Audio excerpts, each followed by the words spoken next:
9 de janeiro de 2025, quinta-feira do tempo do Natal, depois da Epifania. Em nome do Pai e do Filho e do Espírito Santo. Amém. Meus queridos filhos e filhas, muito bom dia. Vos saúdo com a paz de Jesus. Muito prazer, muita alegria nos encontrarmos nesta manhã desta quinta-feira. Louvado seja Deus. Obrigado por você rezar comigo. Juntos meditemos a palavra de Deus. E hoje a igreja nos propõe como primeira leitura a leitura da primeira carta de São João, o capítulo 4, versículos do 19 até o capítulo 5, versículo 4.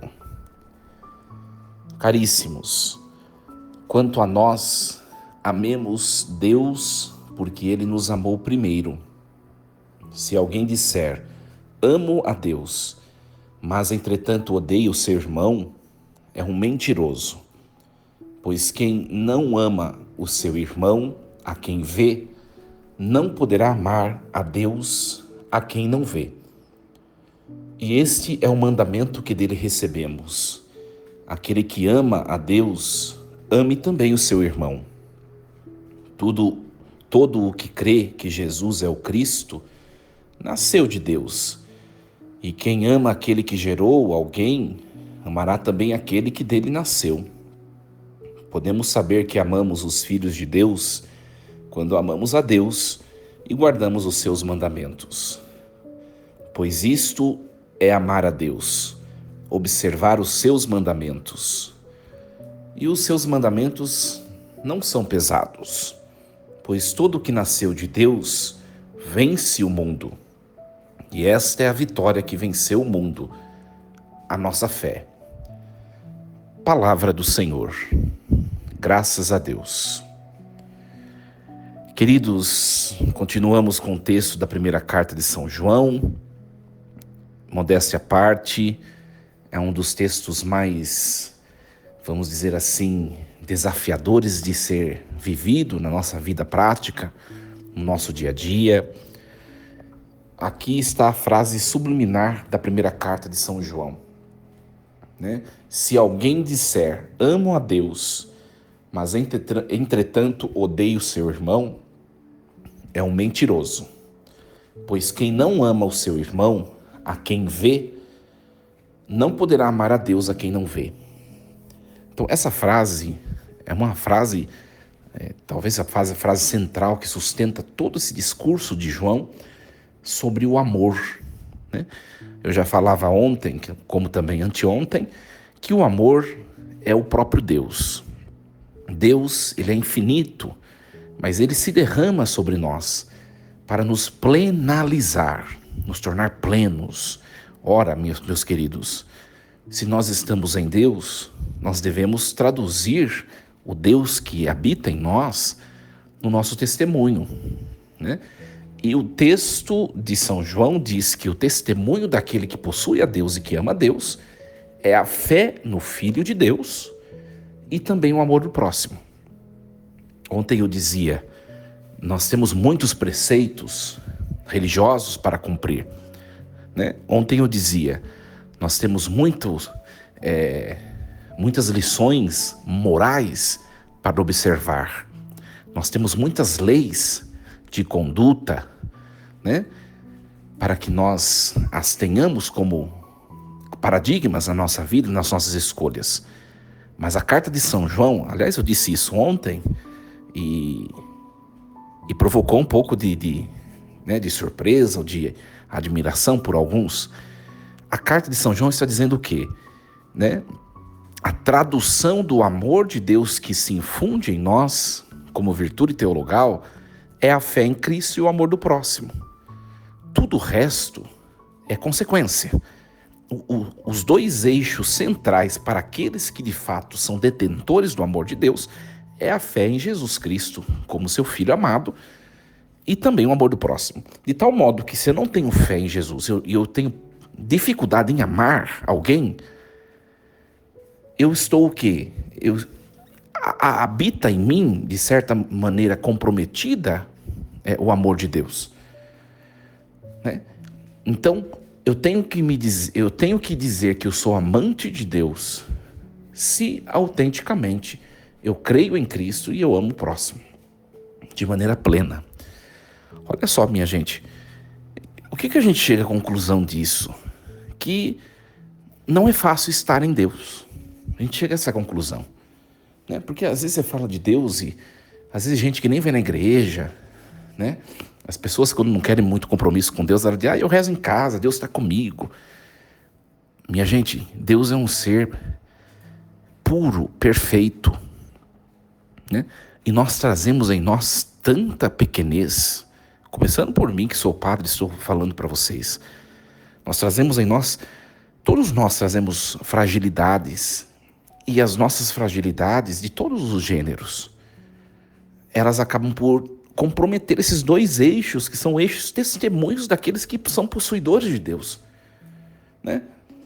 Olha só, por isso que o texto de hoje termina assim, olha só. Todo o que nasceu de Deus vence o mundo, e esta é a vitória que venceu o mundo, a nossa fé. Ou seja, minha gente, a arma para que nós consigamos vencer a luta de amar, porque amar é uma batalha.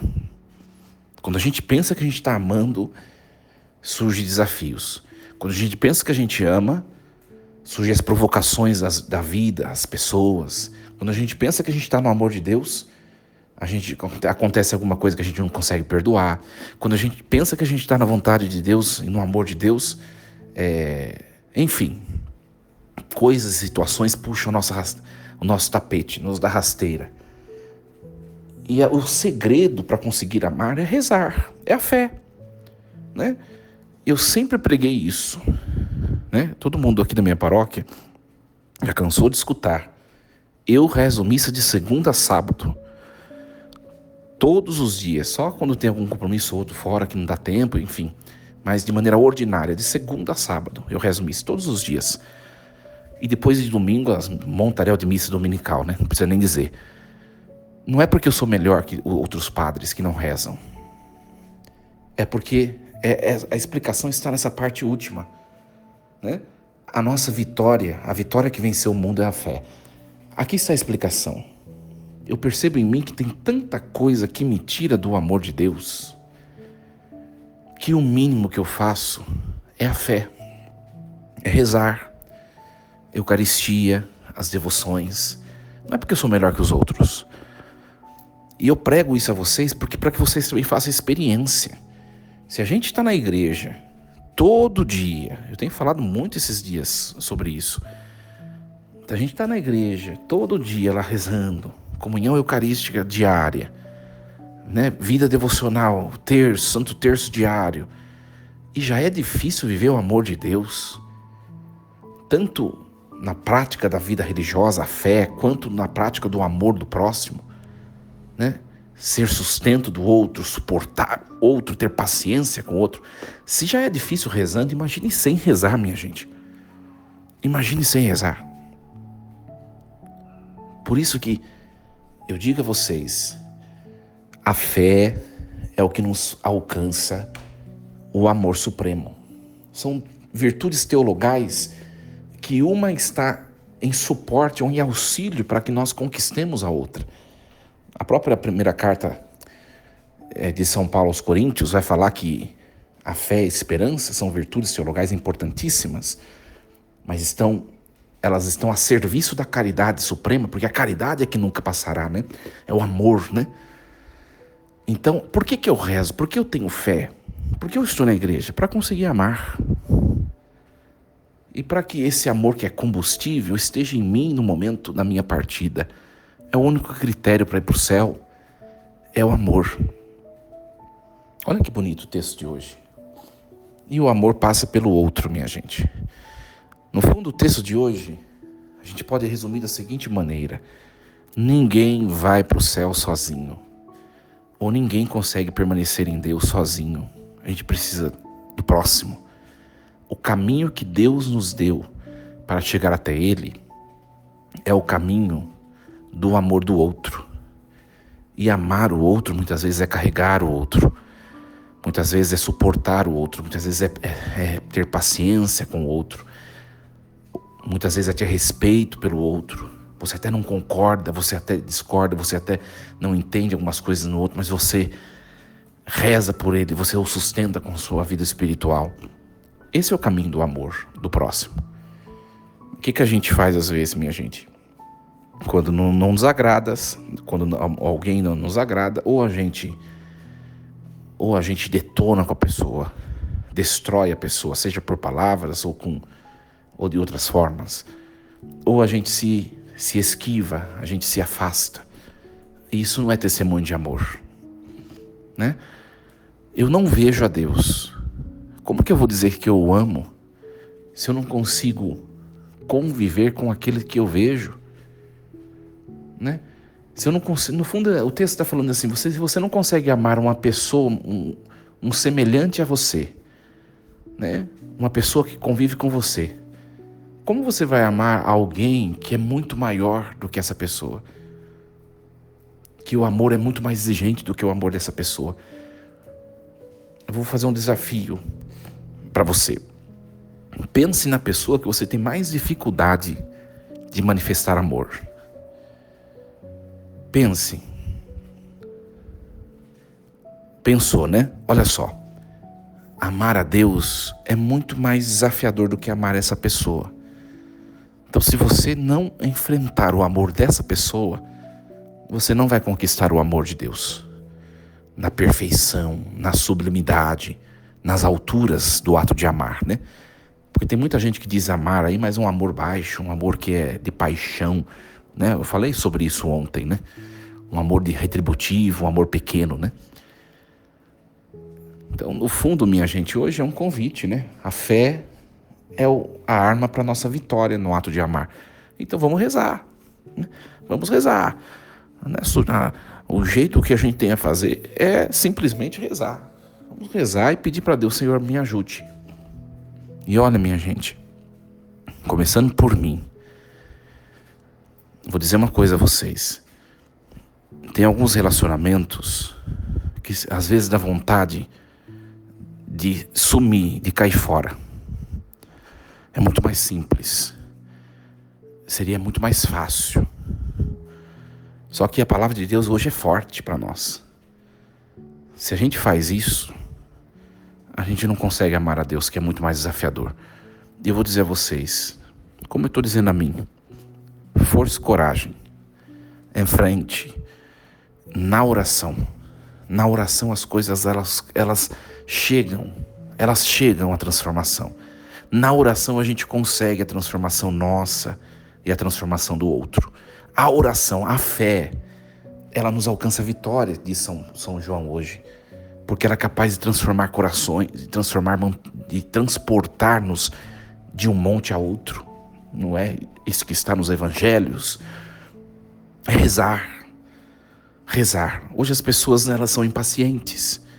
Não agrada um relacionamento, aconteceu algum fato, alguma coisa já me decepcionou. Tchau. Risca, descarta. Isso não é cristão, minha gente. Isso não vem de Jesus. E eu vou dizer a vocês, tem algumas situações da vida que elas nos provocam tanto, que dá vontade muitas vezes de pular fora do barco, como diz em alguns relacionamentos, né? Insista, invista. Deus, em Jesus Cristo, Ele não desistiu de ninguém, né? Nós vemos nos evangelhos, Jesus ele vai atrás exatamente das pessoas que são esquecidas da sociedade. Pode perceber em todos os textos, os 4 evangelhos, Jesus ele vai até pessoas que foram, que a sociedade desistiu delas. Pega a pecadora caída, né? A pecadora que foi surpreendida em adultério. Pega Maria Madalena. Pega todos esses enfermos que são excluídos da sociedade. O cego Bartimeu, né? tantos coxos, outro cego, o surdo-mudo, e tantos exemplos dos evangelhos que mostram pessoas que o mundo já desistiu delas. Elas são excluídas. Ninguém mais quer nada com elas. E Jesus vai até estes. A gente precisa... Minha gente, se a nossa prática religiosa, para a gente olhar para a gente, se a gente já está nesse grau, como Jesus esteve, de ir até os esquecidos, até os excluídos, até os que as pessoas desistiram de amar, nós estamos assim já. Se a gente está assim, é porque a nossa vida de fé está muito sólida. Se a gente não está assim, é porque a gente precisa rezar mais. E é desafiador viver o cristianismo. Hoje em dia a gente vê as igrejas cheias, né? Graças a Deus. Porque todo mundo está aprendendo, né? Todo mundo está se esforçando. A gente vê as igrejas cheias, mas a gente vê tanta gente. Mas quantos que vivem esse amor louco? Esse amor que pra gente chega a ser loucura. Quantos que vivem esse amor de verdade? A gente precisa começar a viver. E eu digo a vocês, não sou exemplo para ninguém. Eu tenho tentado em algumas situações, viu? Mas vou dizer, não é fácil. Se a gente não tem uma vida eucarística, uma vida de devoção, de oração, de santo terço, a gente não vai muito adiante. E aqui não estou falando de família não, viu minha gente? Porque às vezes família é o que tem para hoje, né? Você entra na sua casa, a turma que está lá, a turma de casa é o que você tem que aguentar pro resto da vida, não tem muita escolha. Então você encontra a melhor maneira de viver para você viver melhor. Mas eu estou falando de relacionamentos fora da sua casa que você pode simplesmente excluir. E Deus está te chamando a amar. Aí que é mais desafiador. Aí que é mais desafiador. Hoje peçamos a Deus, Senhor, nos ajude a amar. Somos frágeis. Muitas vezes desistimos, muitas vezes nós desanimamos. É só a gente olhar para a vida da gente, né, minha gente? Quantas vezes a gente se entristece com pessoas que a gente tem tanto carinho? É ou não é verdade? Sabe, você tem tanto apreço, procura sempre fazer o melhor, você nunca levantou o dedo para prejudicar a pessoa, e você vê pessoa que tem pela qual você tem tanto carinho, às vezes se decepcionar com palavras, com ofensas, às vezes com alguma situação, alguma atitude. Como isso é triste. E Deus nos chama ainda assim a amar essas pessoas, enxergar nelas todos aqueles que no Evangelho eram exclusos, excluídos, abandonados. Olha a loucura do cristianismo. Por isso que ser cristão, minha gente, vai muito além do que nós simplesmente estarmos na igreja. A gente vê quem vive o cristianismo no testemunho do dia a dia do amor e da fé. Por isso que João está falando, né? Pode cumprir um monte de outras prescrições morais e religiosas. Eu falava sobre isso, que escandalizou um pouco ontem, né? Se não tem fé em Cristo e amor do próximo, não vale de nada. É isso que está falando o texto. É um resumo do texto de João. Que belíssimo. Se pudesse, a gente ia destrinchando, falando parte por parte do texto, e a gente ficaria aqui a manhã toda, falando só dessa perícope de hoje. Mas o tempo delonga, o tempo já avança. Essa é a mensagem que hoje esse texto tão bonito, se você puder, leia de novo, né? Que esse texto nos traz hoje. Que Deus nos ajude a viver esse amor. E é coisa séria, viu, minha gente? Não é brincadeira ser cristão. A gente vê isso no dia a dia, né? E tem gente na igreja, até mesmo clérigos, que agem como quem não conhece a Deus, né? Não me agradou, eu risco, eu deleto, eu destruo, eu persigo. Não é isso que Jesus fala. Não é isso que esse texto bíblico está falando. Que nós compreendamos. Hoje é um convite que nós possamos crescer na virtude teologal do amor. E o que nos ajuda é a virtude teologal da fé.